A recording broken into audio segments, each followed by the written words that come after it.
Innovation and speed, the new era of defense technology.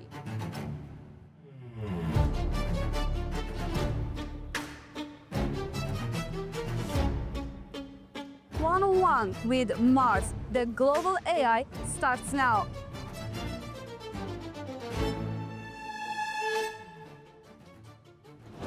Good day, dear viewers. We present to you the next edition on One-on-One. Our guest, Rob Balloch, the Chief Growth Officer at Marss. Nuray, it's a pleasure to be with you this afternoon. Thank you so much. Thank you for your taking time.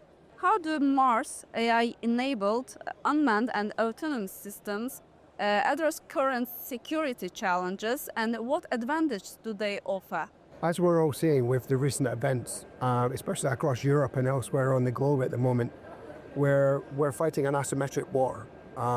Whether it's in Ukraine or whether it's in Yemen, or when we look at the maneuvers by some of the nations in APEC, we're facing a type of warfare we haven't really seen before. It's evolving very rapidly. The threat changes on an ever-increasing basis, and we need to adapt much quicker and much faster to allow us to detect, to classify, and to ultimately defeat these new asymmetric threats, whether they're in the underwater, on the surface, or in the air. And what are the key features that differentiate Marss solutions for critical infrastructure and protection from other available technologies? One of the key features about NIDAR is we're a multi-dimensional tool. So we can be used for protection against asymmetric air threats, counter-drone. We can also be used to protect the perimeters of critical infrastructure.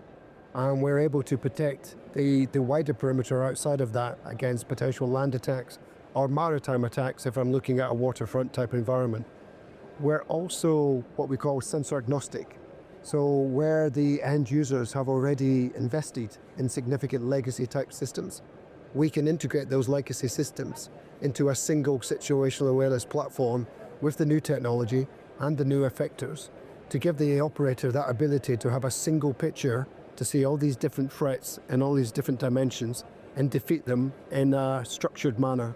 What is this NIDAR? What are the opportunities? There's two sides to the new project. One of those is where if we think of the protection of an asset as a bubble around that asset, and depending on the size of the nation or the size of area I'm looking to protect, we can mesh those bubbles together into a myriad of different sizes and shapes, depending on the sensors and effectors I have available to me.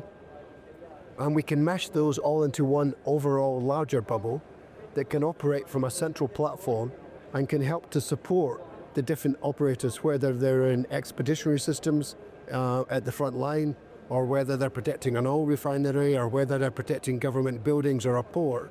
They're all sharing the same information in real time together and can all help to support each other.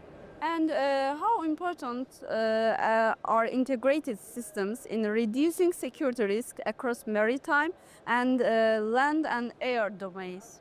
They're absolutely vital because in every nation we have different agencies responsible for their piece of the puzzle, whether it's air defence, whether it's border force, whether it's the Ministry of Interior, or whether it's the Coast Guard or the Navy.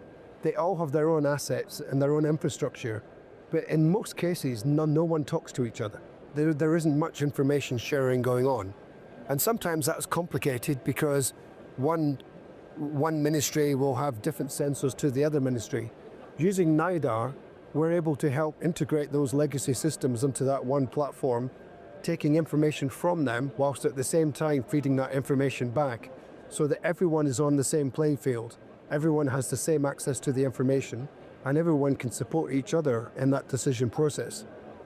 The second part of it is when you mentioned AI at the beginning, artificial intelligence, and we're seeing the world in the digital sphere evolve at a very, very fast rate. And the only way we're able to keep up with the adversary is if we're doing the same thing as they're doing, but faster and better. And we can't build sensors and effectors fast enough. So the only thing we can really do is to be able to take all that information, analyze that information, make a decision out of that information in as quick a way as we possibly can, and allow the operator to reduce the decision cycle. So detect, classify, defeat. And what impact do unmanned maritime systems and early warning solutions have on operational effectiveness? The key thing there, and again, if we look at some of the ongoing theatres of activity that currently exist, within 10 to 15 kilometres of the front lines now, there is no one. It's all unmanned, whether it's unmanned ground vehicles or unmanned aerial vehicles. And the escalating war that we're in is we're looking to find countermeasures to defeat those asymmetric threats. And where NIDAR comes into that is allows us to put intelligence onto unmanned assets where we can use NIDAR to autonomously instruct and guide that asset, whether it be a tracked UGV or a surveillance drone, without having a pilot to operate it, because pilots are in short supply. They're expensive to train, and we don't want to just to deploy one asset, we want to deploy hundreds of assets. So if we allow AI to be the brain, we can fill the ground or fill the sea or fill the sky with these unmanned assets that are all talking to each other. They're all meshed together, allowing us to build that picture of activity that allows us to defeat the other side. How do AI-driven command and the control platforms enhance a decision-making process? It's all about the decision cycle, and in conventional warfare, we have what we call the swivel chair analogy, where someone's looking at a radar screen, they get a detection, they pass a track to someone looking at a camera, that person passes a track to someone looking at an effector. And when you go through that traditional CONOP chain of events, the decision cycle between detection and defeat can be 50 to 60 seconds. If we use AI to sort that issue out, we can shut that decision cycle down to less than 10 seconds. So allow AI to be the brain that helps us to do that. What role do international partnership and cooperation with the government authorities play in Mars technology development strategy? The key here is no one government's the same. I'm working very closely with the United Kingdom and the Department of Business and Trade and the MOD, and the facilities that the UK government can extend to international partners. We can work together to assess the requirements of each individual government in its own way, work to understand what their existing legacy capabilities are, work to identify where the gaps might be and what they're looking to achieve. And we can work with them, with our UK partners, to build a tool set that allows them to both enable and control what they already have, invest and work within their criteria of what they want to choose in new technologies to ultimately bring together a complete system that fits their requirements. And the international collaboration is important because we need to work with our British partners, we need to work with European partners, we need to work with American partners. Everyone has a role to play, and how we can bring all these different technologies together to fill the needs. And in Azerbaijan is a classic example of the offshore oil and gas infrastructure, the government infrastructure. You have a significant maritime coastline as well as the land borders. And it's how we can work with Azerbaijan, for example, to help understand what their requirements are. And take Lego bricks as a good analogy. Each different partner can supply a different size Lego brick. And working together with Azerbaijan authorities, we can build out a great model from that bundle of Lego bricks that allows us to create a system.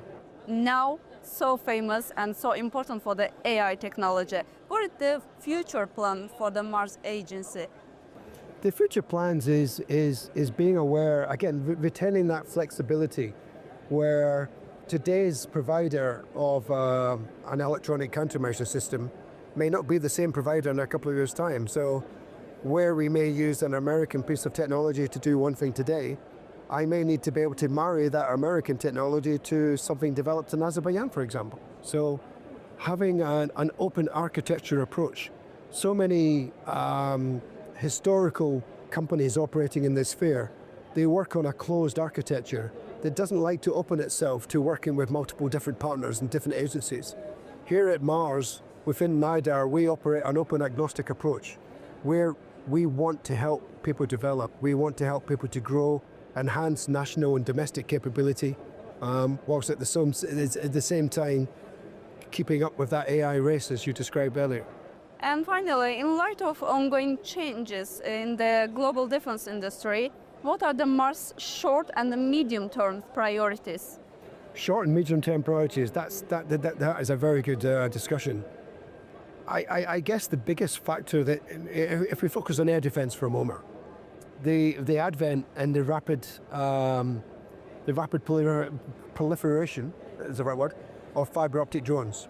Whereas even just a year ago, we were deploying electronic countermeasures to jammers to jam GPS and control signal feeds to unmanned systems.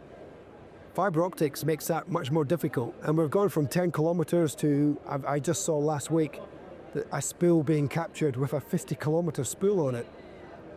It completely changes the way we have to look at effectors. We have to think about it to be able to detect and classify these targets at much longer ranges, and having effectors that are able to either kinetically defeat that, either by proximity kill or hit to kill, is the only way to defeat the fibre.